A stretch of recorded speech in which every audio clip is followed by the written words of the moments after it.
All right, so I'm gonna make this short and sweet because I've seen a lot of other videos and kind of missing a little bit of information.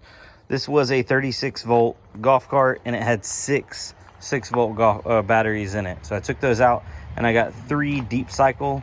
It's better if you can get 3 matching, but I couldn't find 3 matching. So I went to Walmart and they only had the 27 DCs. If you get the 24 DCs, they drop right in. I was able to get 2 of the 24 DCs from O'Reilly's, but they only had 2, so had to make a 27 fit. Not optimal, but it will work.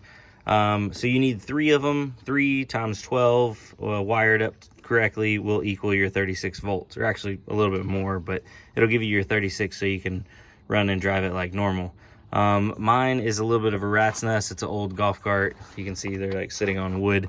It is suggested once you get them in here to actually strap them down because the original tie downs won't work with only 3 batteries.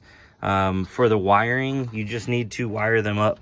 I have this as the starting battery. So the hot lead that comes off of the speed controller comes over here, wires to this hot, and then this negative goes to this positive, and this negative goes to this positive, and then that is the negative out to the speed controller.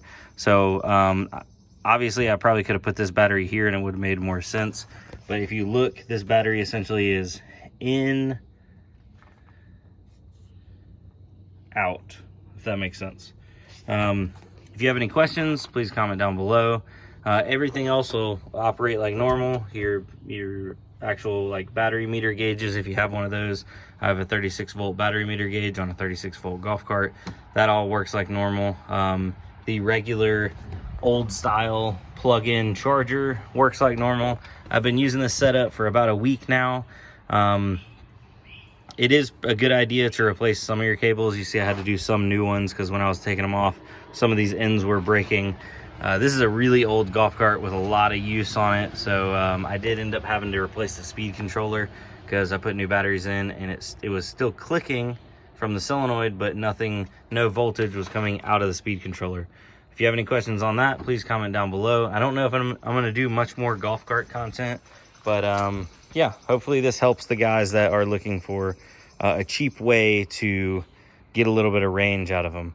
I am going to do a test. I was only able, on my 6 volts, they were dying, and I was only able to get about 4 or 5 miles out of my 6 volts, like riding around a neighborhood. There's an asphalt neighborhood next to me, so I'll do a comparison.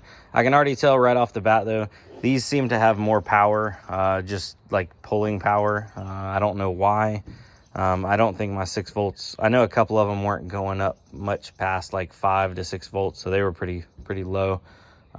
But I don't know how they would compare to a brand new set of 6 volts, but I do know price wise, the Super Starts from O'Reilly's are $99.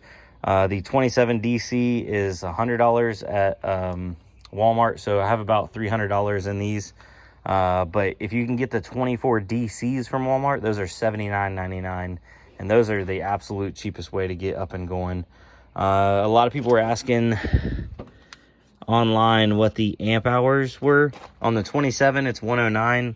On the Super Starts, it doesn't say, but if you look online, they're 80 amp hours for the 24s. And so yeah, so you end up going to 180, so like 260 amp hours worth of power at 36 volts. I think that's how it works. I don't know, it might not be, but anyway, yeah, that's how the cookie crumbles, ladies and gentlemen. If you have any questions, please comment down below, and I'll see you on the next one. Peace. Okay. Yeah, so if you're wondering about like car content, that's coming. Me and my wife just moved into our new place, little shop house. I know I'd been talking about it in previous videos. Got a little garage. We're still unpacking. The house ends on the other side. My kids are asleep, so I can't really show you guys inside of it right yet, but yeah, I'm pretty pumped for it.